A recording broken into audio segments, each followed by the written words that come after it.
ஆண்டுடைய பரிசுத்த நாமத்திற்கு மகிமை உண்டாவதாக. இந்த நாளிலும் நாம் தேவனுடைய வார்த்தைக்கு நேராக கடந்து செல்வோம். உபாகம புஸ்தகம் 32வது அதிகாரம் 9, 10 வசனங்களை நாம் முதலாவது வாசிக்க கேட்போம். உபாகமம் 32, 9, 10. கர்த்தருடைய ஜனமே அவருடைய பங்கு, யாக்கோபு அவருடைய சுதந்திர வீதம்.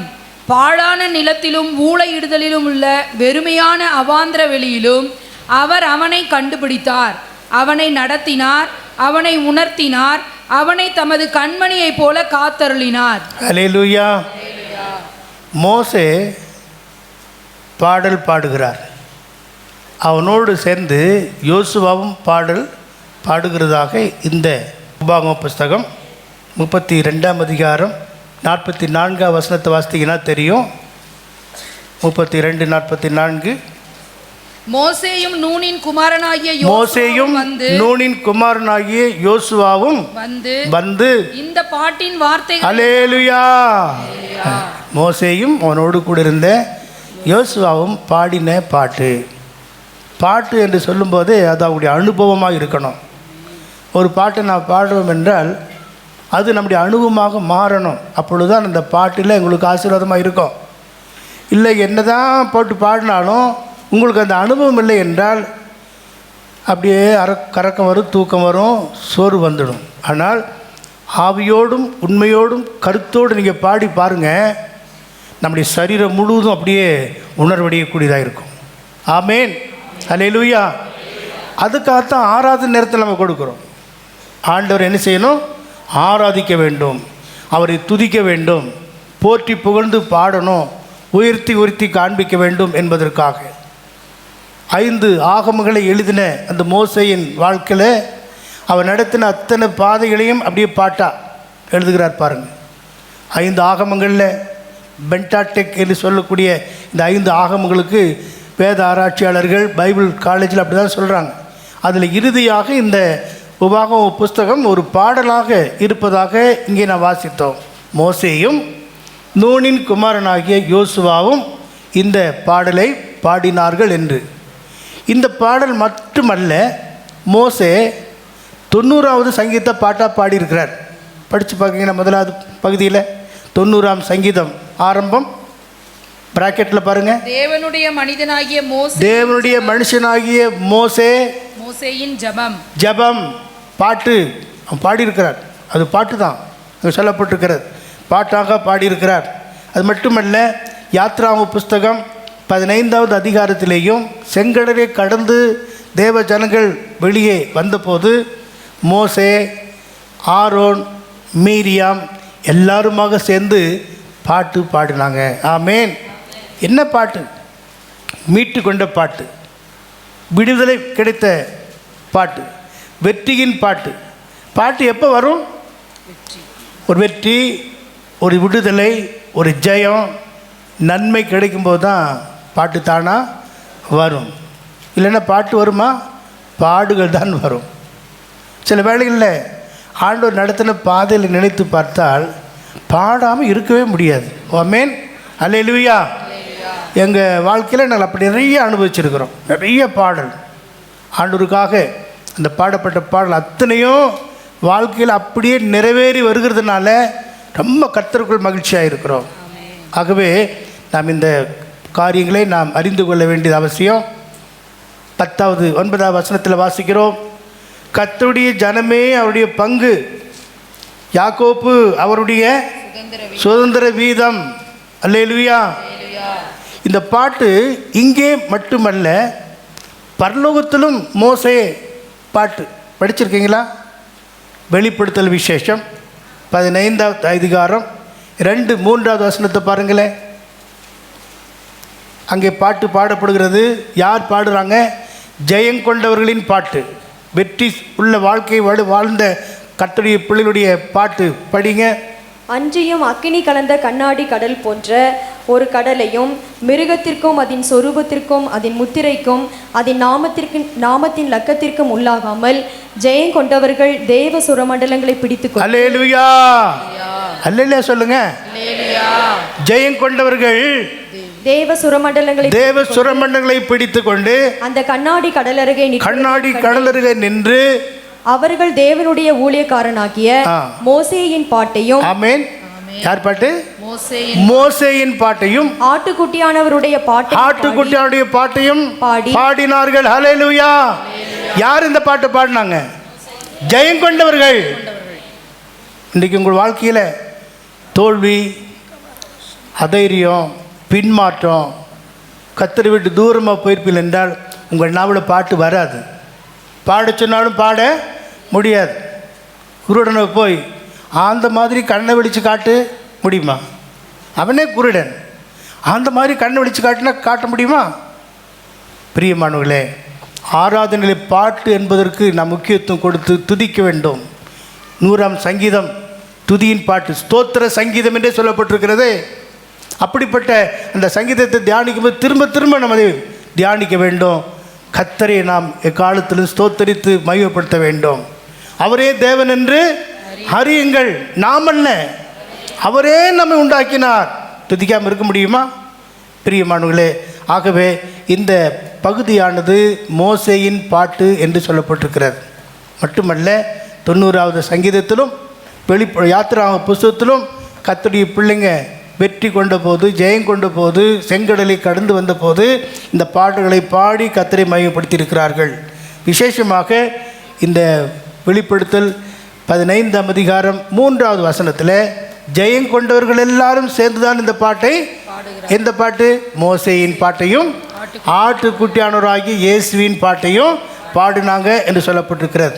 இந்த அதிகார பகுதியில் நீங்கள் பார்ப்பீர்கள் என்றால் கண்மலை கண்மலை கண்மலை கண்மலை கண்மலை கண்மலை என்று அநேக வார்த்தைகளை நாம் அங்கே தியானிக்கக்கூடியதாக இருக்கிறது. ஏனென்றால் ஞான கண்மலை ஆகிய கிறிஸ்து அவருடைய வழி பிரயாணத்தில் கூடவே இருந்தார்.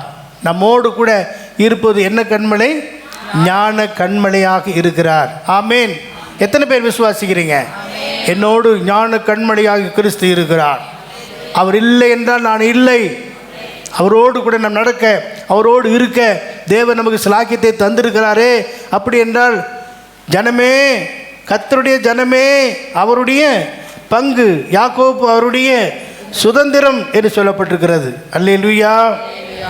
அவங்களை கர்த்தர் எப்படி தெரிந்து கொள்கிறார் பாருங்கள். பாழான நிலத்திலும் ஊழையிடுதல் உள்ள வெறுமையான அவாந்தர வெளியிலும் அவர் அவனை கண்டார், பிடித்தார், நடத்தினார், உணர்த்தினார், கண்மணியை போல காத்தருளினார். அல்லேலூயா சொல்லுங்களேன். என்ன அருமையான ஆண்டவருடைய நடத்தல் பாருங்க. ஆனால் தெரிந்து கொண்ட இடம் எப்படிப்பட்டது? பாழான நிலத்திலும் ஊழையிடுதலுள்ள வெறுமையான அவாந்திர வெளியிலும் அவர் அவனை கண்டுபிடித்தார். முன்னிலைமை யோசித்து பாருங்க. ஆண்டவர் அறியாத நிலைமையில் எங்கோ எப்படியோ வாழ்ந்து கொண்டு அந்த நிலைமையை யோசித்து பாருங்க. ஆனால் ஆண்டவர் நம்ம என்ன செய்தார்? கண்டார், பிடித்தார், நடத்தினார், உணர்த்தினார், கண்மணியை போல காத்தருளினார். அல்லேலூயா. எவ்வளோ அருமையாக தேவன் தம்முடைய ஜனத்தை நடத்துகிறார் பாருங்கள். ஆகவே வனாந்தர வழி என்று சொல்வது மிக முக்கியம். அதுதான் இங்கே பார்க்கிறோம். ஆங்கிலத்தில் பல பெயர் சொல்லப்பட்டிருக்கு. வில்லர்னஸ் சொல்லப்பட்டிருக்கு, டெசர்ட்னு சொல்லப்பட்டிருக்கிறது, சாலிட்டரி பிளேஸ் என்றெல்லாம் சொல்லப்பட்டிருக்கிறது. அதை நாம் மத்திய சுவிசேஷத்தில் பார்க்க முடியும். ஆகவே அவருடைய அழைப்பு, அவர் நம்மை தெரிந்து கொண்ட விதம், விசேஷித்த விதம், அவரே அழைத்தார். அதுதான் சொல்லப்பட்டிருக்கிறது. கண்டார், பிடிச்சிட்டார், நடத்தினார், உணர்த்தினார், கண்மணி போல. ஒவ்வொருடைய வாழ்க்கையிலும் இதை தியானித்து பார்ப்பீர்கள் என்றால் எந்த இடத்துல கண்டார், எந்த இடத்துல பிடித்தார், எந்த இடத்துல நடத்தினார், எந்த இடத்துல உணர்த்தினார், இப்போ என்ன செய்து கொண்டிருக்கிறார் என்பதெல்லாம் நான் அறிந்து கொள்ள முடியும். என்னை அழைத்த மாதேவ தயவை என்றும் புகழ்ந்திடுவேன். என்னை அழைத்த மாதேவ தயவை என்றும் புகழ்ந்திடுவேன். கண்மலை கிறிஸ்துவை கண்டேன் உம்மிலே கிருபையின் நிதியே. கண்மலை கிறிஸ்துவை கண்டேனும்மிலே கிருபையின் நிதியே என்னை அழைத்த மாதேவ தயவை என்றும் புகழ்ந்திடுவேன். கைவிடேனே உன்னை என்றும் என் உள்ளம் கைகளில் வரைந்திட்டனே. கண்மணி போல் காவல் செய்குவேன் என்றதால் கனிவுடனே துதிப்பேன். இதெல்லாம் அந்த மெசேஜ் எடுத்துகிட்டு வரும்போது இந்த பாட்டெல்லாம் வந்துடுது. கண்டிப்பாக அது நான் பாடக்கூடிய சந்தோஷம். என்னை அழைத்த மா தயவு. ஆமென். உங்களை அழைத்த தேவன் உண்மையுள்ளவராக இருக்கிறார். நீங்கள் உண்மையாக இருக்கிறீங்களோ இல்லையோ, நீங்கள் அவரிடத்தில் அன்பாக இருக்கிறீங்களோ இல்லையோ, அவர் முந்தி நம்மிடத்தில் அன்பு கூர்ந்து ஜீவனை கொடுத்து நம்ம மீட்டு கொண்டாரே. அப்படி என்றால் நாம் ஜீவனோட நாளெல்லாம் பாடணும். ஜீவன் பிரியும் வரை, சுவாசம் பிரியும் வரை உண்மையே ஆராதிப்பேன். ஆமென். அதுதான் நம்முடைய வாஞ்ச விருப்பமாக இருக்க வேண்டும். ஏனென்றால் அவர் தான் நாம் மீட்டு கொண்டார், தெரிந்து கொண்டார், பிரித்தெடுத்தார். அவருடைய ஜனமாக, சுதந்திரமாக, பங்காக. அதைத்தான் படிக்கிறோம். கர்த்தருடைய ஜனமே அவருடைய பங்கு, இன்ஹெரிட்டன்ஸா, சொத்து, சுதந்திரம் என்று சொல்லப்பட்டிருக்கிறார். அவருடைய சுதந்திரம் என்றெல்லாம் பார்க்கிறோமே. ஆகவே இந்த மேலான ஒரு அழைப்பிலே அழைத்து நம்மை கொண்டு வந்து எங்கே நடத்துகிறாரு? பாழான நிலத்திலும் ஓலையிடுதலுள்ள வெறுமையான அவாந்திர வெளியிலே அவர்களை கண்டுபிடித்து நடத்தினார், உணர்த்தினார் நாம் பார்க்கிறோம். ஆகவே பிரியமானவர்களே, வனாந்திர வழியாகவே தேவன் தம்முடைய ஜனங்களை நடத்த விரும்புகிறார், வாஞ்சிக்கிறார் என்று இதன் மூலமாக நாம் அறிந்து கொள்ளக்கூடியதாக இருக்கிறது. ஆண்டவராகிய இயேசு கிறிஸ்துடைய ஊழியம் கூட எங்கே தொடங்கினது? வனாந்திரத்தில் தான் தொடங்கினது. அவர் ஞானஸ்நானம் எடுத்த பிற்பாடு மத்தேயு சுவிசேஷம் 4ஆம் அதிகாரம் 1ஆம் வசனத்திலும், மார்க்கு சுவிசேஷம் 1ஆம் அதிகாரம் 12-13ஆம் வசனத்திலும் அவர் வனாந்தரமான இடத்துக்கு சென்றதை நாம் பார்க்கலாம். மத்தேயு 4:1 எல்லாருக்கும் தெரியும். அப்பொழுது இயேசு பிசாசினால் சோதிக்கப்படுவதற்கு ஆவியானவராலே வனாந்திரத்திற்கு கொண்டு போகப்பட்டார். அடுத்து மார்க் 1:12-13. உடனே ஆவியானவர் அவரை வனாந்திரத்திற்கு போகும்படி ஏவினார். அவர் வனாந்திரத்திலே 40 நாள் இருந்து சாத்தானால் சோதிக்கப்பட்டு, கவனிங்க, அங்கே காட்டு மிருகங்களின் நடுவிலே சஞ்சரித்து கொண்டிருந்தார். தேவதூதர்கள் அவருக்கு ஊழியம் செய்தார். அல்லேலூயா. நம்ம காட்டு மிருகங்கள் மத்தியில் தான் வேலை செஞ்சிட்டு இருக்கிறோம், ஊழியம் செஞ்சிட்டு இருக்கிறோம், விசுவாசிகளா இருக்கிறோம். கர்த்தரை அறியாத ஜனங்கள் எப்படி இருக்கிறாங்க? மிராண்டிகளா இருக்கிறாங்க. எவ்வளவு கனமுறிந்த மனுஷனாக இருந்தாலும் இயேசுவை பற்றிய, கர்த்தரை பற்றிய அறிவில்லாத மனுஷன் அழிந்து போகிற மிருகத்துக்கு ஒப்பாய் இருக்கிறான். ஆகவே அவர் வனாந்திரத்தில் 40 நாள் இருந்து சாத்தானால் சோதிக்கப்படும்பட்டு அங்கே காட்டு மிருகங்கள் நடுவிலே வாசம் பண்ணினார். ஆமேன். ஆகவே இயேசுடைய ஊழியமும் வனாந்திர ஆரம்பமாக இருந்தது. மத்தேயு 14:18 என்ன வாசிக்கிறோம்? படவில் ஏறி வனாந்திரமான இடத்துக்கு போய் தனிமையான இடம் தேடி அங்கே ஜெபித்ததாய் நாம் பார்க்கிறோம். மார்க்கு 1ஆம் அதிகாரம் 45ஆம் வசனத்திலும் அவர் தனிமையான இடம் தேடி ஜெபித்ததாய் நாம் பார்க்கிறோம். ஆகவே லூக்கா 9:10 வாசிக்கலாம். லூக்கா 9:10. அப்போஸ்தலர் திரும்பி வந்து தாங்கள் செய்த யாவையும் அவருக்கு விவரித்து சொன்னார்கள். அப்பொழுது அவர் அவர்களை கூட்டிக் கொண்டு, கவனிங்க, அப்பொழுது அவர் அவர்களை கூட்டிக் கொண்டு தனித்திருக்கும்படி பெத்சாயிதா என்னும் பட்டணத்தை சேர்ந்த வனாந்திரமான ஒரு இடத்துக்கு போனார். ஆங்கிலத்தில் சாலிட்டரி பிளேஸ்னா சொல்லப்பட்டிருக்கிறது, வில்லனஸ் டெசர்ட்னு சொல்லப்படலை. அங்கே அப்போஸ்தலரோடு கூட சேர்ந்து போகிறதை பார்க்கிறோம். அப்படி என்றால் வருகிற பின்னாட்கள் அப்போஸ்தல ஊழியத்திலும் கர்த்தருடைய பிள்ளைகளும் வனாந்தர வழியாகத்தான் பிரயாணம் பண்ணணும் என்பது தேவனுடைய நோக்கம். ஆமேன். இதுக்கு நிழலாட்டமாகத்தான் பழைய ஏற்பாட்டு பரிசுத்தவான்களை வனாந்தர வழியாக நடத்தினார். ஆமேன். தேவ ஜனங்களை வனாந்தரத்தின் வழியாக நடத்துவது தேவனுடைய சித்தமாயிருந்தது. இந்த தேவனுடைய வார்த்தையின் செய்தியின் தலைப்பே வனாந்தர வழி, வனாந்திர வழியே. ஆகவே நாம் வாசிக்கும்போது யாத்திராக புஸ்தகத்தில் இஸ்ரவேல் ஜனங்கள் எகிப்தில் அடிமைகளாக இருந்தபோது எபிரேய தேவனை நோக்கி கூப்பிட்டாங்க. மோசே, ஆரோன், கர்த்தர் தெரிந்து கொள்ளப்பட்ட தாசர்கள் மூலமாக பல அற்புதங்கள் அடையாளங்களை செய்து எகிப்திலிருந்து அவங்களை விடுதலையாக்கி கொண்டு வந்து செங்கடலை கடந்து வனாந்தரத்துக்கு வருகிறதை நாம் பார்க்கிறோம். ஆமேன். கர்த்தரே சொன்னார், என் ஜனத்தை போக விடு, அவர்கள் 3 நாள் வனாந்தரத்தில் பிரயாணம் பண்ணி எனக்கு ஆராதனை செய்யணும். ஆமேன். ஒரு விதத்தில் இந்த 3 நாள் என்று சொல்வது 3 அனுபவம் கூட. ரட்சிக்கப்பட்டு ஞானஸ்தானம் எடுத்து அபிஷேகம் பெற்றவங்களுக்கு தான் ஆராதனுடைய அருமை தெரியும். புரியுதா உங்களுக்கு? ரட்சிக்கப்பட்டு ஞானஸ்தானம் எடுத்து அபிஷேகம் பண்ணப்பட்டவங்களுக்கு தான் ஆராதனுடைய அருமை தெரியும். சும்மா இருக்கவே முடியாது. சேரில் உட்காந்துருங்க கூட இப்படி கை வச்சுட்டு அப்படியே சில மாதிரி உட்காந்துருக்கக்கூடாது. கைகளை தட்டி கர்த்தரை மகிமைப்படுத்தணும். வியாதியெல்லாம் ஓடி போயிடும். நாங்களாம் ஒரு கூட்டங்களுக்கு போனால் கை செவந்து போயிடும். அவ்வளோ அடி கர்த்தரை துதிச்சு பாடி மகிமைப்படுத்தி லேலியா சொல்லி தொண்டையெல்லாம் கட்டி போயிடும். கன்வென்ஷன் முடிஞ்சு வந்தான். இன்றைக்கி அப்படியா? ஐன் களையக்கூடாது, அங்கேயும் அசையக்கூடாது, எந்த பாடும் படக்கூடாதுன்னு இருக்கிறோம். அப்படி இருக்கக்கூடாது. கர்த்தரை என்ன செய்யணும்? எக்காலத்திலும் ஸ்தோத்திரிக்கணும்.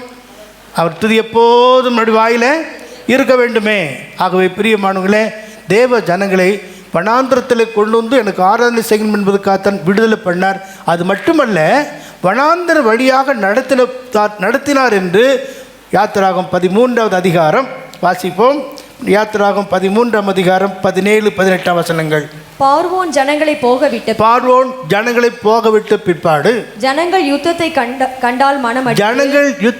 கண்டால் மனமடிவாகி எகிப்துக்கு திரும்புவார்கள் என்று சொல்லி பெலிஸ்தரின் தேச வழியாய் போவது சமீபமாக போகக்கூடிய ஒரு வழி பெலிஸ்தர் தேசம்.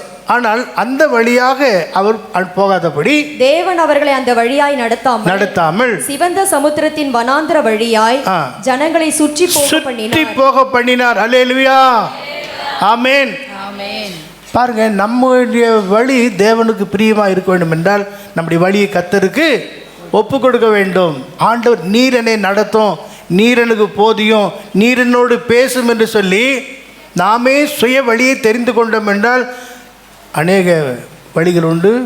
ஆனால் மனுஷருக்கு தோன்றுகிற செம்மையான வழி அநேகம் உண்டு. ஆனால் மரண வழி, ஆவிக்குரிய மரணம் ஏற்படும்.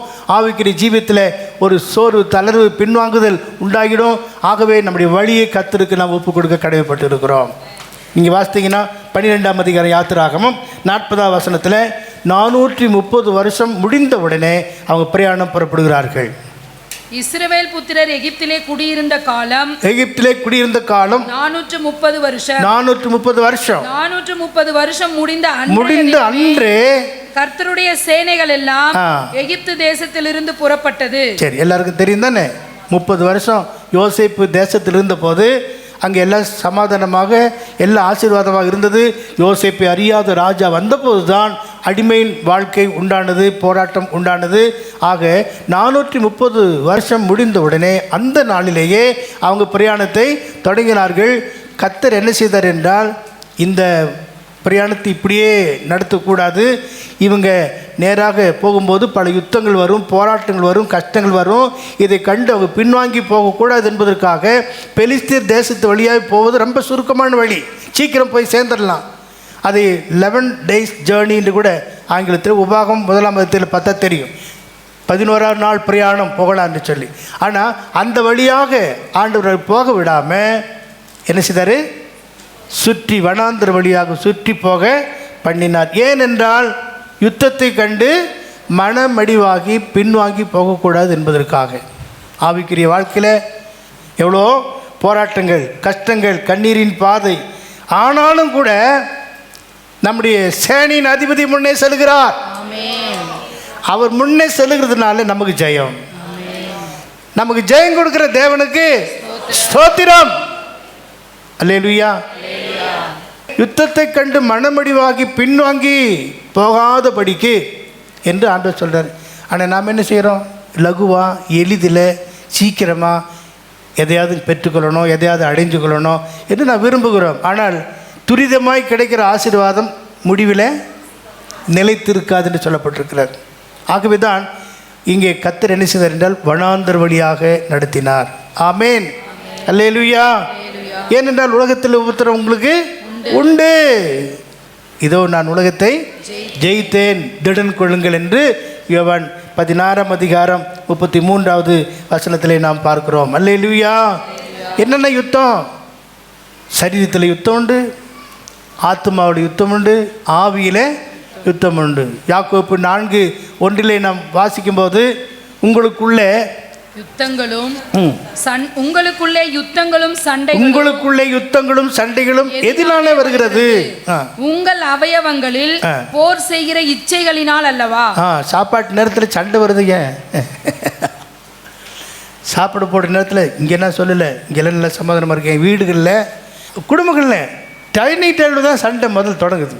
டைனிங் டேபிளில் உங்களுக்குள்ள யுத்தங்களும் சண்டைகள் எதனால வருகிறது? உங்கள் சரீரத்தில் மாம்சத்தில் கிரியை செய்கிற இச்சையினால் அல்லவா? சாப்பாடு புரியுற சிலர் இருக்கிறாங்க, இச்சை அது அப்படியே என்னென்ன தெரியல. எப்படி இந்த கண்டதை சாப்பிட்டா குண்டனாகலாம், கடைசியில் வெடிச்சு போகலாம், வேண்டாம். ஆகவே நாம் பார்க்குறோம் உங்களுடைய சரீரத்தில் சில யுத்தங்கள் இப்படிப்பட்டு உங்களுக்கு யுத்தங்களும் சண்டைகளும் எதனால் வருகிறது? உங்கள் மாம்சத்தில் அவயவங்களில் கிரியை செய்கிற இச்சைகளினால் அல்லவா? அதுக்கு நாம் இடம் கொடுக்க கூடாது. ஆமேன். அது பல காரியம் சொல்ல, கண்களின் இச்சை, ஜீவனத்தின் பெருமை, மாம்சத்தின் இச்சை, இவெல்லாம் விட்டு சோதனை வரும். ஆனால் அதில் நம்ம என்ன செய்யணும்? ஜெயிக்க வேண்டும். ஆமேன். ஆத்மாவனும் சோதனை உண்டு. 1 பேதுரு 2 அதிகாரம் 10-11 வசனத்தில் ஆத்மாவுக்கு விரோதமாக கிரியை செய்கிற முன்னே நீங்கள் தேவனுடைய ஜனங்களாய் இருக்கவில்லை. முன்னே நீங்க தேவனுடைய ஜனமா இருக்கல, இப்பொழுதும் அவருடைய ஜனங்களாய் இருக்கிறீங்க. முன்னே நீங்கள் இரக்கம் பெறாதவர்களாய் இருந்தீங்க, இப்பொழுதோ இரக்கம் பெற்றவர்களாய் இருக்கிறீங்க. பிரியமானவர்களே, அந்நியர்களும் பரதேசிகளுமாய் இருக்கிற நீங்கள் ஆத்மாவுக்கு விரோதமாய் போர் செய்கிற, பாத்தீங்களா, அங்கேயும் ஆத்மாவுக்கு விரோதமாய் போர் செய்கிற சில காரியங்கள் இருக்கிறது. அதிலிருந்தும் நாம் ஜெயம் எடுக்க வேண்டும். யுத்தத்தை கண்டு பின்வாங்கி போக கூடாது, சோர்ந்து போகக்கூடாது, தளர்ந்து போக கூடாது. 3வது எபேசியர் 6ஆம் அதிகாரம் 12ஆம் வசனத்தில் பொல்லாத ஆவிகளோடு கூட நமக்கு யுத்தம் உண்டு, ஆவிக்குரிய யுத்தங்கள் உண்டு. அப்படிப்பட்ட எல்லா ஆவிகளையும் நாம் என்ன செய்யணும்? கிறிஸ்துவுக்குள்ளே நிர்மூலமாக்கி எந்த எண்ணத்தையும் கிறிஸ்துவுக்குள்ளே சிறைப்படுத்த தேவ பலனை நாம் பெற்றுக்கொள்ள வேண்டும்.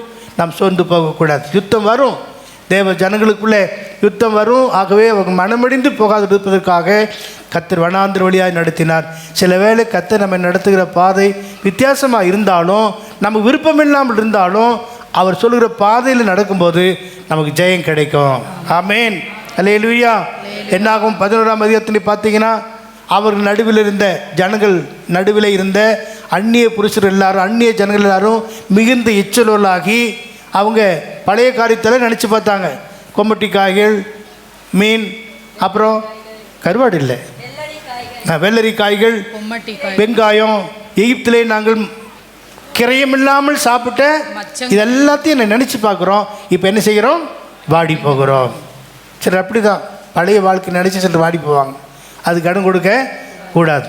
ஆண்டுடைய பிள்ளைகளாகிய நாம் ஒவ்வொரு நாளும் புதிதாக இருக்க வேண்டும். ஆமேன். அதான் வளர்ச்சியின் அனுபவம். இன்றைக்கி புதிய ஒரு ஆராதனை தான் நாங்கள் நினச்சிட்ருக்கோம். இன்றைக்கி புதிய ஒரு நாள் தான் நம்ம யோசிக்கிறோம். ஆகவே நாம் கர்த்தரோடு இருப்போம் என்றால் அந்த அனுதின தியானத்தின் மூலமாக, அனுதின வளர்ச்சியின் மூலமாக எப்படிப்பட்ட யுத்தத்தையும் ஜெயித்து நாம் முன்னேற முடியும். பின்வாங்கி போவதற்கு இடமே இல்லை. ஹல்லேலூயா.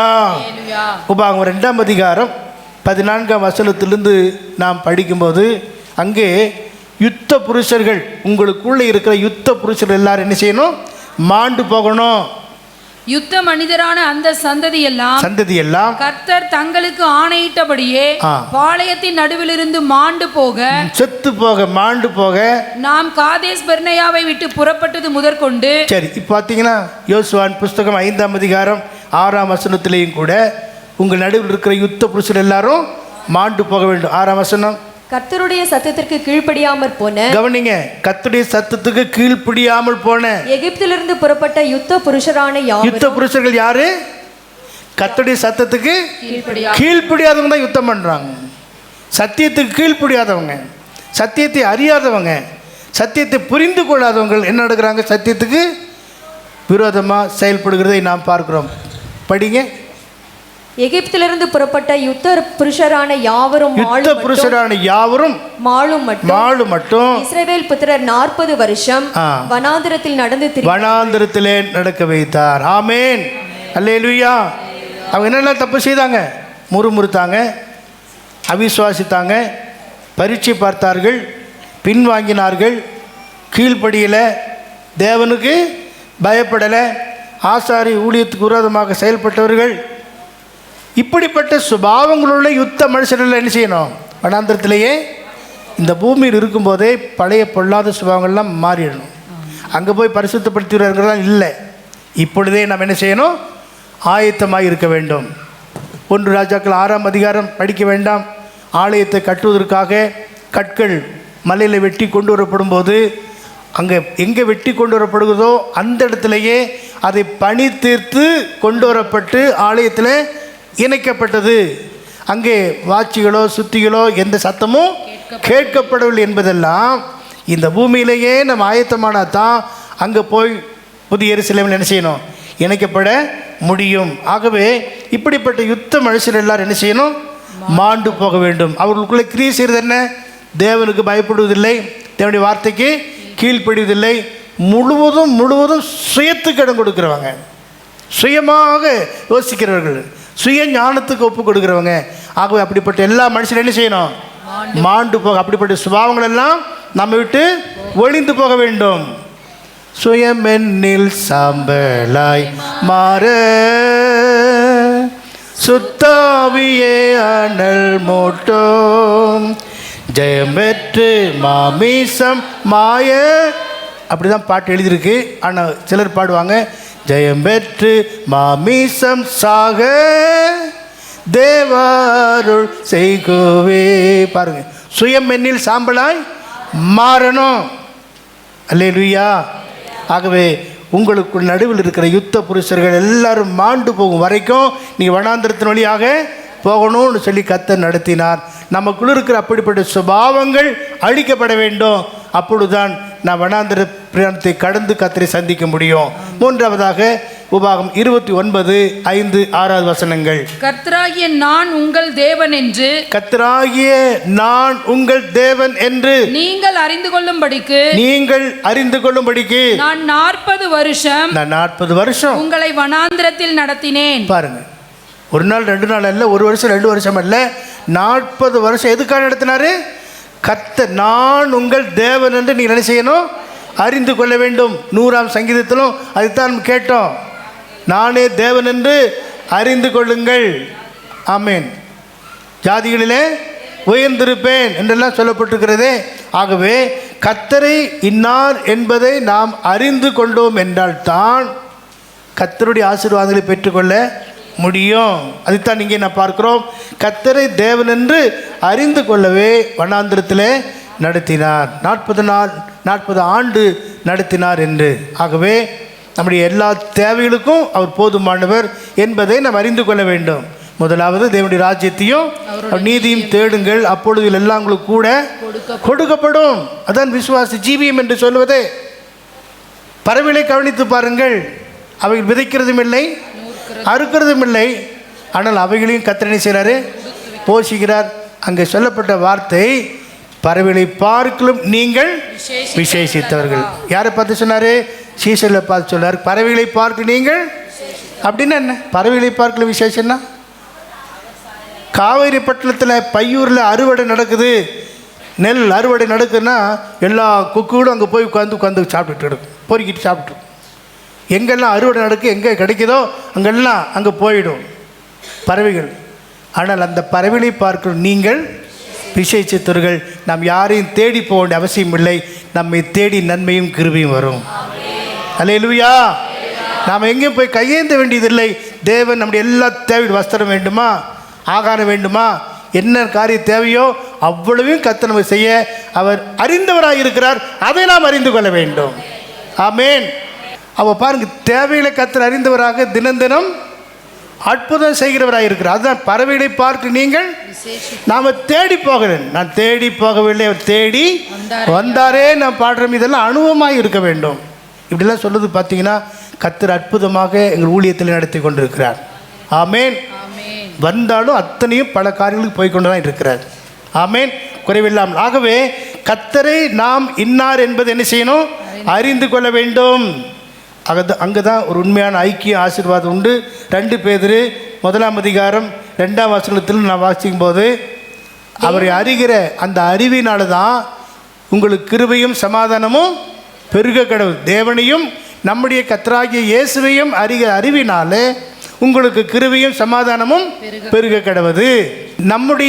தம்முடைய மகிமையினாலும் காருண்யத்தினாலும் அழைத்தவரை அறிகிற அறிவினாலே ஜீவனுக்கும் தேவ பக்திக்கும் வேண்டிய எல்லாவற்றையும் அவருடைய திவ்ய வல்லமையானது, பாருங்க, அவருடைய திவ்ய வல்லமையானது நமக்கு தந்தருளினதும் அன்றி இச்சையினால் உலகத்தில் உண்டான கேட்டுக்கு தப்பி, ஆசீர்வாதத்தையும் கொடுக்கிறாரு. இச்சையினால் உண்டான கேட்டுக்கு தப்பி திவ்ய சுபாவத்துக்கு பங்குள்ளாகும் பொருட்டு மகா மேன்மையும் அருமையுமான வாக்குத்தத்தங்களை கர்த்தர் தருகிறார். அல்லேலூயா. இருக்கிறீங்களா எல்லாரும்? அல்லேலூயா.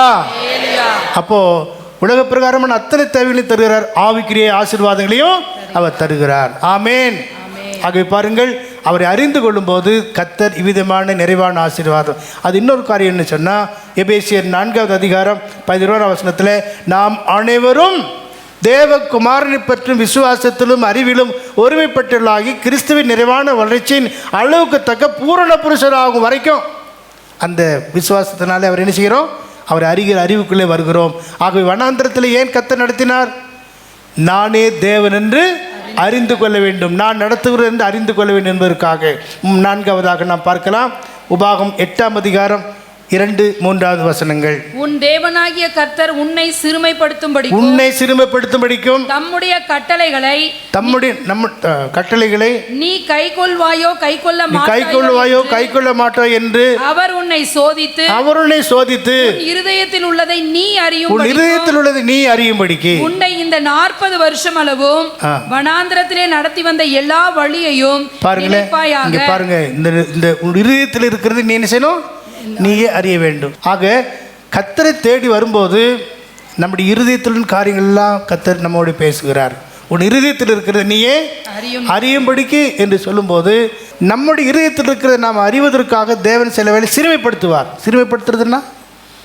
சிறுமைப்படுத்துவது என்றால் அவர் நடத்துகிறது நமக்கு ஒரு சிறுமையாக நம்ம அவமானப்படுத்துகிற மாதிரி கூட இருக்கலாம். ஆனால் கர்த்தர் அங்கே தான் உயர்த்துவார். அல்லேலூயா. ஒரு முறை சேலத்தில் நான் ஊழியம் செய்து கொண்டிருக்கும் போது எங்களுடைய பாஸ்டர்ஸ் எல்லாம் அங்கே வந்திருந்தாங்க. எங்களுடைய பிரான்ச் ஆத்தூரில் இருந்தது. அங்கேருந்து வந்தவங்க உடனே சொன்னாங்க, ஆத்தூரில் பிரான்ச் வச்சு பார்க்கணும், உடனே ட்ரெஸ் பண்ணிட்டு வான்னு கூப்பிட்டாங்க.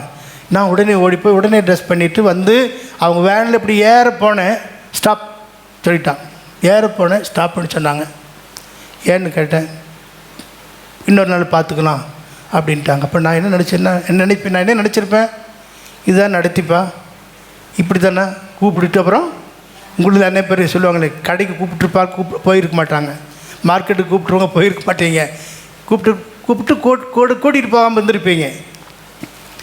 என்ன அவங்க சோதிப்பதற்காக அப்படி செய்தாங்க. சென்னைக்கு போனோன்னே எங்கள் எல்டர் சிஸ்டர் அங்கேருந்து ஃபோன் பண்ணாங்க, யோவான் நீ ஜெயிச்சு விட்டாய், உன் முகத்தில் எந்த மாற்றமும் வரல, கோபமோ அழுது வேறு இது மாதிரி ஒன்று நினைக்கவே இல்லை. அல்லேலூயா.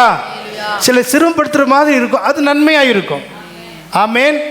சிறுமைப்படுத்தி என் கட்டளைகளை கைக்கொள்ள மாட்டாயோ என்று அறியும்படிக்கு இந்த வனாந்திரத்தில் 40 வருஷம் நடத்தினார். உன்னை அறிந்தால் இந்த உலகத்தில் எந்த போராட்டத்தில் ஜெயிக்கலாம். அப்படின்னா நம்முடைய பலவீனத்தை நம்ம அறியணும். பலவான் மட்டும் நினச்சிட்டு இருக்கக்கூடாது. தேவ ஜனத்துக்கு ஒரு நியாய தீர்ப்பு கொடுத்து அந்த ஜனத்தின் மத்தியில் ஒரு விடுதலை கொடுப்பதற்காக கிதியோனை கர்த்தர் தெரிந்து கொள்ளும்போது பராக்கிரமசாலி என்று அழைச்சிட்டாரு. ஆனால் அவன் சொல்கிறான், நான் எளியவன், நான் சிறியவன், எனக்கு ஒரு பலனும் இல்லை. இதுதான் உன்னுடைய பலன் சொன்னார் ஆண்டவர். உனக்கு இருக்கிற அந்த பலத்தோட போ. நம்மை நாம் சரியான நிலைமையில் அறிந்து கொண்டு நம்முடைய பலவீனங்களை ஒத்துக்கொண்டு குறைகளை அறிக்கையிட்டு விட்டு கர்த்தருடைய சமூகத்தில் இருக்கும்போது கர்த்தர் அப்படியே மகிமையான காரியத்தை செய்ய வல்லவராக இருக்கிறார். அல்லேலூயா. அதனால தான் கர்த்தருடைய பந்திக்கு வரும்போது நாம் படிக்கிறோம், நம்மை நாமே நிதானித்து அறிந்தால் இந்த கேட்டால் நியாய தீர்ப்பு கிடைக்கும். ஆமேன். அல்லேலூயா. ஆகவே ஏன் தேவ ஜனங்களை வனாந்திரத்திலே நடத்தினார் என்றால், உன் மனதில் உள்ளதை, உன் இருதயத்தில் உள்ளதை நீயே அறியும்படிக்கு இந்த வனாந்திரத்திலே உன்னை நடத்தினார் என்று சொல்லப்பட்டிருக்கிறது. அடுத்து நான் வாசிக்கலாம். எசேக்கியேல் தீர்க்கதரிசன புஸ்தகம் 20ஆம் அதிகாரம் 10-11 வசனங்கள். ஆகையால் நான் அவர்களை எகிப்து தேசத்திலிருந்து புறப்பட பண்ணி அவர்களை வனாந்திரத்தில் அழைத்து வந்து, பாருங்க, அங்கே வனாந்திரத்தில் அழைத்து வந்து என் கட்டளைகளை அவர்களுக்கு கொடுத்து என் நியாயங்களை அவர்களுக்கு தெரிய பண்ணி அவைகளின்படி செய்கிற மனுஷன் அவைகளால் பிழைப்பான். அப்போ வனாந்திரத்தில் கொண்டு வந்து அவர்களை சும்மா விட்டுல, ஒரு பிரமாணத்தை கொடுத்தார், கட்டளையை கொடுத்தார், நியமங்களை கொடுத்தார். இதெல்லாம் அவங்க நடக்க வேண்டிய வழியை அறிந்து கொள்வதற்காக. ஆமேன், அல்லேலூயா. ரொம்ப வருஷத்துக்கு முன்னாடி கிருஷ்ணகிரியில் சிக்னல் கிடையாது, 4 ரோட்டில் சிக்னல் இல்லை. இங்கே போய் யாரும் எந்த அவங்க இஷ்டத்துப்படி வாகனத்தை ஓட்டி கொண்டு இருந்தாங்க. ஆனால் இப்பொழுது 4 ரோடு வந்த உடனே ரெட் லைட் எரிஞ்ச உடனே என்ன செய்கிறாங்க? ஸ்டாப். ரெட் லைட் எரிஞ்ச உடனே ஸ்டாப். க்ரீன் வந்தோடனே, இந்த எல்லோ வந்தோடனே ரெடி, க்ரீன் வந்தோடனே கோ. இதெல்லாம் என்ன இருந்தது? நியமங்கள், கட்டளைகள், பிரமாணங்களை கொடுத்து கண்ட்ரோல் பண்ணுறாங்க. டிராஃபிக் கண்ட்ரோல் பண்ணால் தான் ஒழுங்காக கிரமமாக விபத்து இல்லாமல் ஓட்டலாம் என்பதற்காக. அதே போல் உங்களுடைய ஆவிக்குரிய வாழ்க்கையில் என்ன சொல்லப்பட்டிருக்கிறது? நியமங்கள், பிரமாணங்கள், கட்டளைகளை கத்துறதுக்காக கொடுக்குறார் என்றால் நீ பிழைப்பதற்காக. இல்லாவிட்டால் மோதி போயிடும். பிரியமானவர்களே, நம்ம ஒரு கட்டுப்பாடான தேவ கடமையை நிறைவேற்ற, சத்தியத்தை நிறைவேற்ற, கர்த்தர் கொடுத்த பிரமாணங்கள் இப்படி நடக்கும்போது தான் நம்ம ஆசீர்வதிக்கப்படுவோம். கர்த்தருக்கு பயந்து அவருடைய வழியில் நடக்கிற மனுஷன் எவனோ அவன் பாக்கியவன். 4ஆம் வசனம் சொல்லுகிறது, இதோ கர்த்தருக்கு பயப்படுகிற மனுஷன் இவ்விதமாய் ஆசீர்வதிக்கப்படுவான். ஆமேன், அல்லேலூயா. வனாந்திரத்தில் கொண்டு போய் அவங்களுக்கு தனிமையாக எப்படியோ போங்க விட்டுல, அங்கே வந்து உங்களுக்கு பிரமாணத்தை கொடுத்து, நியமங்களை கொடுத்து, இப்படித்தான் நடக்கணும், இப்படித்தான் இருக்கணும், இப்படித்தான் பேசணும், இப்படித்தான் வாழ்க்கை வாழணுங்கிற நடைமுறைக்கான அத்தனையும் பிரமாணங்கள் கொடுக்கப்பட்டது. ஆமேன். தேவனோடு நம்ம உடன்படிக்கை பண்ணி அவருடைய பிள்ளைகளாக இருக்கும்படிக்கு அதிகாரத்தை கொடுத்து நம்மை நடத்தி கொண்டிருக்கிறார். அல்லேலூயா. ஆனால் அவ்வளோ ஜனங்களும் 78ஆம் சங்கீதத்தை நீங்கள் பார்த்தீங்கன்னா, நாங்கள் அதை தான் இப்போ தியானிச்சிட்ருக்கிறோம். 10-11 வசனத்தை பாருங்களேன்.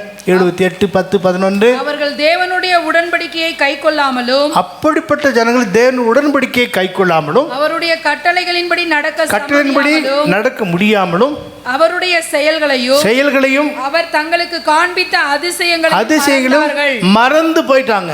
பாருங்க, இவ்வளோ ஆண்டு நடத்தினாரு, ஆனால் அந்த செயலை நினைக்கல, மறந்து போனாங்க. அப்படியெல்லாம் சொல்லப்பட்டிருக்கிறது. மேலும் 17ஆம் வசனத்திலிருந்து படிங்க. என்றாலும் அவர்கள் பின்னும் அவருக்கு விரோதமாய் பாவம் செய்து வறண்ட வெளியிலே உன்னதமானவருக்கு கோபம் ஊட்டினார்கள். தங்கள் இச்சைக்கேற்ற போஜனத்தை கேட்டு. சரி, இதெல்லாம் நீ படிச்சு பார்த்துக்கொள்ளுங்க. 31, 32 வசனங்கள். தேவ கோபம் அவர்கள் மேல் எழும்பி அவர்களில் கொழுத்தவர்களை சங்கரித்து. பார்த்தீங்களா, சொல்லுவாங்கல்ல, நண்டு கொளுத்தா பங்கில் இருக்காதுன்னு பழமொழி ஊரில் சொல்லுவாங்க. ஆமாம், சிலருக்கு எல்லாம் வசதி வாய்ப்பு மற்றதெல்லாம் வந்துருச்சுன்னா என்ன செய்வாங்களாம்? அவ்வளோதான், காலில் நடக்க மாட்டாங்க. எப்படி நடக்கிறாங்களாம்? நீங்கள் கேட்டிருக்கீங்களா இந்த வார்த்தையெல்லாம்? கையில் எதில் நடப்பாங்க? காலில் நடக்க மாட்டாங்களாம், தலையில் நடப்பாங்களாம். அப்படி நிலைமையே புரியுறதில்லை. அவள் போய் எங்கேயோ மோதுறது, அதுக்கப்புறம் தான் தெரியும். சொல்லி படிங்க. தேவ கோபம் அவர்கள் மேல் எழும்பி அவர்களில் கொழுத்தவர்களை சங்கரித்து இஸ்ரவேலில் விசேஷித்தவர்களை மடிய பண்ணிற்று. பாத்தீங்களா, இஸ்ரவேலில் விசேஷித்தவர்களை என்ன செய்தது? மடிய பண்ணிற்று. இவையெல்லாம் நடந்தும் அவர் செய்த அதிசயங்களை, இப்படி எல்லாம் நடந்தும் கூட அவர் செயலை அவர்கள் நம்பாமல், அற்புதங்களை அடையாளங்கள் நம்பாமல் இன்னும் பாவம் செய்தாங்க. பாருங்க, நாம் இப்படி இருக்கிறோம் யோசித்து பார்த்துக்கொள்ளுங்க. எத்தனையோ திருஷ்டாந்தங்கள், எத்தனையோ அடையாளங்கள் நமக்கு முன்னே இருக்கிறது, எச்சரிப்பாக இருக்கிறது. நாம் என்ன செய்து கொண்டு இருக்கிறோம்? பிரமாணங்களை கை கொள்கிறோமா? கற்பனையின்படி நடக்கிறோமா? தேவனுக்கு பிரியமான காரியத்தை செய்கிறோமா என்று நம்மை நாமே நிதானித்து பார்த்து, இங்கே கர்த்தர் வழி நடத்தின வனாந்தர வழி நடத்துறதுக்கு காரணமே கற்பனைகள், பிரமாணங்கள், நியமங்களை என்ன செய்யணும்? கை கொள்ள வேண்டும். அப்பொழுதுதான் பிழைப்பாங்க. இல்லை என்றால் வனாந்திரத்திலே மடிந்து போகணும்னு சொல்லி வனாந்திர வழியாக தேவன் அவளை நடத்தினார். அடுத்ததாக யாத்திராகமம் 13ஆம் அதிகாரம் 20-21 வசனங்கள். அவர்கள் சுக்கோத்திலிருந்து பிரயாணப்பட்டு வனாந்திரத்தின் ஓரமாய் ஏத்தாமிலே பாளையம் இறங்கினார்கள். அவர்கள் இரவும் பகலும் வழி நடத்த கூடும்படிக்கு கர்த்தர் பகலில் அவர்களை வழி நடத்த மேகஸ்தம்பத்திலும் இரவில் அவர்களுக்கு வெளிச்சம் உண்டாக அக்கினி ஸ்தம்பத்திலும் அவர்களுக்கு முன் சென்றார். அல்லேலூயா. வழி நடத்துதல் நமக்கு மிக முக்கியம். பகலிலே மேகம், இரவிலே அக்கினி ஸ்தம்பத்தின் மூலமாக அந்த வழி நடத்துதலுடைய காரியத்தை நாம் அறிந்திருக்க வேண்டும். அபிஷேகம் பண்ணப்பட்ட தேவனுடைய பிள்ளைகளை குறித்து வேதம் சொல்கிறது, எவர்கள் தேவனுடைய ஆவியினால் நடக்கிறார்களோ அவர்களுக்கு ஆக்கினி தீர்ப்பு இல்லை. ஆவியினால் நடத்தப்படுவர்கள் தேவனுடைய புத்திரராய் இருக்கிறார்கள். அப்படிப்பட்ட வழி நடத்துதல் நமக்கு கைடன்ஸ் நமக்கு அவசியமாக இருக்கிறது. நடத்தின விதம் எப்படிலாம் கர்த்தர் நம்மை நடத்துகிறார் என்பதை குறித்து 9ஆம் அதிகாரம் யாத்திரா என்னாகும் 9ஆம் அதிகாரத்தை நீங்கள் படித்து பார்த்தீங்கன்னா 9ஆம் அதிகாரம் 16ஆம் வசனத்திலிருந்து இப்படி நித்தமும் இருந்தது. சரி, அதெல்லாம் முழுது நீங்கள் படித்து பார்த்துக்கொள்ளுங்க. 9ஆம் அதிகாரம் 16ஆம் வசனத்திலிருந்து 23ஆம் வசனம் வரை அங்கே கர்த்தருடைய கட்டளின்படியே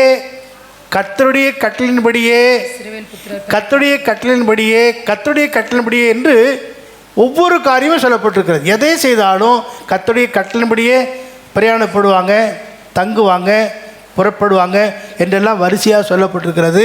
அந்த 9ஆம் அதிகாரம் கடைசி அந்த பகுதிகளை நீங்கள் வாசித்து பார்த்து கொள்ளுங்கள். எதுக்காக என்று சொன்னால் நடத்துதலுக்காக. தேவ ஆவியினால் நடத்தப்படுவது தான் தேவ புத்திரர் வெளிப்படுவதற்காகத்தான் சர்வ சிருஷ்டியும் அவளோட காத்து கொண்டிருக்கிறது. மாத்திரமல்ல, அங்கே பூரிகளை ஓதக்கூடிய, அதாவது 10ஆம் அதிகாரத்தில் கூடி வருவதற்காக, புறப்படுவதற்காக, சத்துரு வரும்போது அவர் விரோதமாக எப்படியெல்லாம் ஒன்றை ஊதணும், நெடுந்துணியாக முழங்கணும் என்றெல்லாம் நடத்திப்பை குறித்து நம்ம அங்கே பார்க்கிறோம். தேவ சபையிலே ஆவியானுடைய நடத்திலே தருகிறவராக இருக்கிறார். ஆமேன், அல்லேலூயா. இப்போ ஆவியான சில காரியத்தை நடத்தும்போது போகாதே என்றெல்லாம் கர்த்தர் சொல்லுவார். நான் முன்னமே சொல்லி வேடிக்கையாக சொல்லியிருக்கிறேன். எங்காவது தேவ ஆவியான நடத்துன்படி புறப்பட்டு போனால் இந்த வேஷ்டி கட்டும்போது நீட் கரெக்டாக செட்டில் ஆகிரும். அப்படி இல்லைன்னா நிற்காது, தூக்கி போட்டு பிறகு கடைசியில் நீ வேண்டாம், ஆவியான போக வேண்டாம்னு சொல்லி இதெல்லாம் வேடிக்கையாக தான் தெரியும். ஆனால் அது நடத்திப்பை நாங்கள் அறிந்திருக்கிறோம். அல்லேலூயா. ஆமாம் பிரியமானவர்களே, தேவனுடைய நடத்துதல் என்று சொல்வது எங்களுக்கு மாத்திரமல்ல, உங்கள் வாழ்க்கையிலும் உங்கள் குடும்பத்திலும் உங்கள் ஜீவியத்திலும் ஆவியான நடத்தலும்படி இருப்பீர்கள் என்றால் தேவபுத்திரர் தான் நீங்கள். ஆமேன், அல்லேலூயா. அந்த நடத்தலை குறித்து தான் நீங்கள் பார்க்கிறோம். பகலிலே மேகம், இரவில் அக்கினி ஸ்தம்பத்தினால கர்த்தர் அவர்கள் நடத்தினார். கர்த்தர் அற்புதமாக நடத்துகிற தேவனாக இருக்கிறார். இதுக்காகத்தான் வனாந்திரத்தில் கொண்டு போன. கடைசியாக ஓசியாவின் புஸ்தகம் 2ஆம் அதிகாரம் 14ஆவது வசனம்.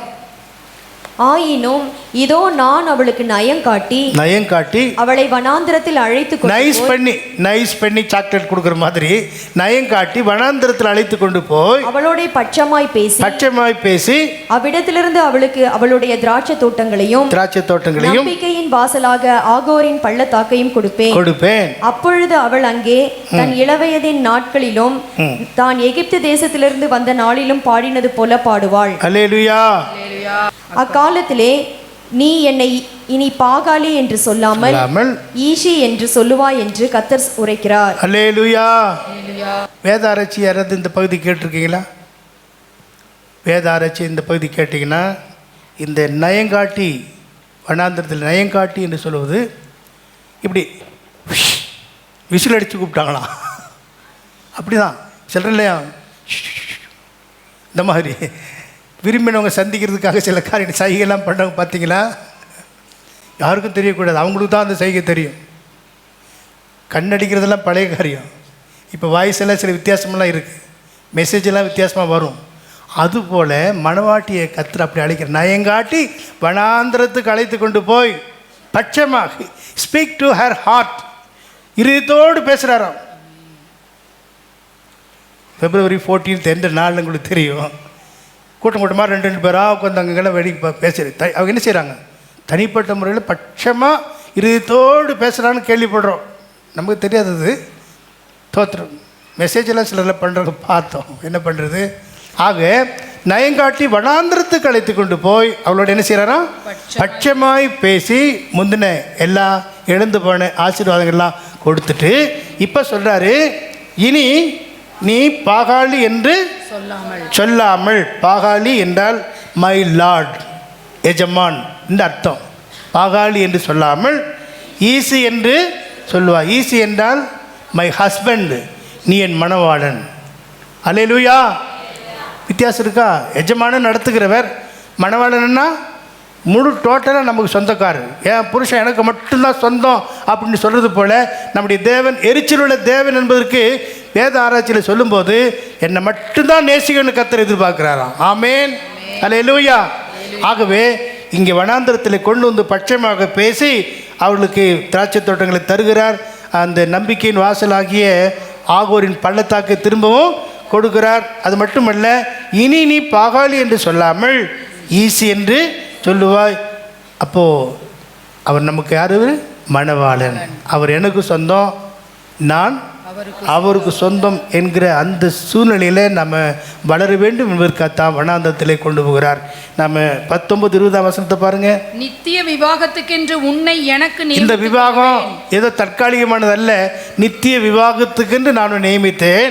நீதியும் நியாயமும் கிருபையும் உருக்க இரக்கமுமாக உன்னை எனக்கு நியமித்துக் கொண்டேன். உண்மையாய் உன்னை எனக்கு நியமித்துக் கொண்டேன். பொய் இல்லை, உண்மையாய் உன்னை எனக்கு நியமித்துக் கொண்டேன். நீ கர்த்தரை அறிந்து கொள்வாய். அல்லேலூயா.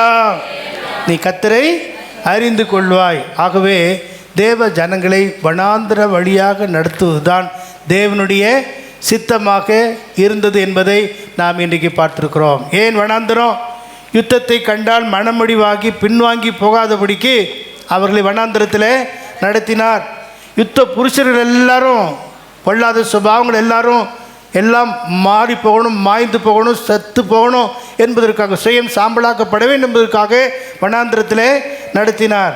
மூன்றாவது, தேவனை இன்னார் என்பதை அறிந்து கொள்வதற்காக வனாந்திரத்தில் நடத்தினார். நான்காவது, உன் மனதில் இருப்பதை நீயே அறிந்து கொள்ளும்படிக்கு வனாந்திரத்தில் நடத்தினார். ஐந்தாவது, கட்டளைகள், நியமங்கள், பிரமாணங்களை நாம் அறிந்து அதன்படி பிழைக்க வேண்டும் என்பதற்காக காலங்களை கொடுத்து 40 ஆண்டுகள் வனாந்திரத்தில் நடத்தினார். ஆறாவது, வனாந்திரம் முழுவதும் தேவனுடைய சரியான வழிநடத்தல் பகலிலும் இரவிலும் இருந்ததாக நாம் பார்க்கிறோம். கடைசியாக அப்படிப்பட்ட தேவனுடைய பிள்ளைகளை வனாந்திரத்தில் அழைத்து கொண்டு போய் நயங்காட்டி பட்சமாய் பேசி அவர்கள் இனி பாகாளி என்று அழைக்காம ஈசி என்று அழைப்பா என்று சொல்லி, நீ என்னுடைய புருஷன் என்று அழைக்கக்கூடிய, என் மணவாளன் என்று அழைக்கக்கூடிய அந்த தகுதியை தேவன் நமக்கு தர வல்லவராக இருக்கிறார். ஆமேன். ஆகவே நமக்கு வனாந்திர வாழ்க்கை வேணுமா? ஏன் கேட்குறீங்க? வாழ்க்கையே வனாந்திரமாக போச்சுங்கிறான். ஏன் கேட்குறீங்க? வனாந்திரமா ஏன் போகுது? கர்த்தரை நம்பினால், கர்த்தரை ஏற்றுக்கொண்டால், கர்த்தரை நீங்கள் பின்பற்றினால் ஒருபோதும் வனாந்திரம் செழிப்பாய் மாறும். 35வது அதிகாரம் ஏசாயா நீங்கள் பார்த்தீங்கன்னா, வனாந்திரங்கள் வயல்வெளியாகட்டும் ஆவியானவரே. இப்போ தான் அவருக்கு பாட்டு வந்துட்டுருக்கு பாருங்களேன். அப்படி சொல்லி யோசிக்கிறாங்க. இப்போ தான் பாட்டு. சீக்கிரம் படிங்க 35:1 படிங்க. வனாந்திரமும் வறண்ட நிலமும் மகிழ்ந்து கடுவெளி கழித்து புஷ்பத்தை போல செழிக்கும். அது மிகுதியாக செழித்து பூரித்து ஆனந்த களிப்புடன் பாடும். ஆமென். நம்ம எல்லாரும் எழுந்து ஆனந்த களிப்புடன் ஒரு பாட்டு பாடி கோரஸை பாடி முடிக்க போகிறோம். நவ எருசலேம் மணவாளன் என்ற அந்த பாட்டு, அது அவர்தான் என்னுடைய மணவாளன், எஜமான் அல்ல. அது பாட்டுக்கு வேணும் எஜமான் சொல்லலாம், வாழ்க்கைக்கு அவர் நம்முடைய மணவாளனாக இருக்கிறார். ஆமென்.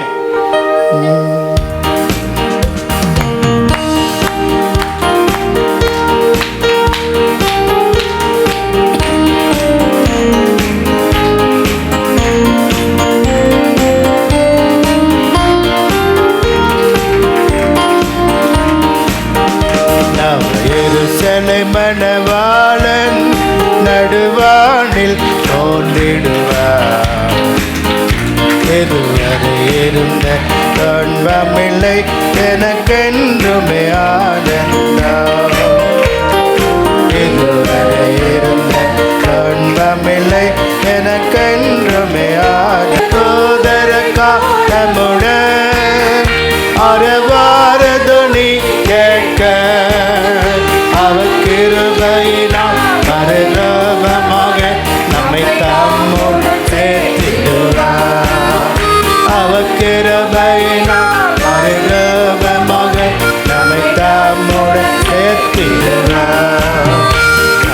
எருசலேமில் வாழ நடுவானில் தோன்றிடுவார்.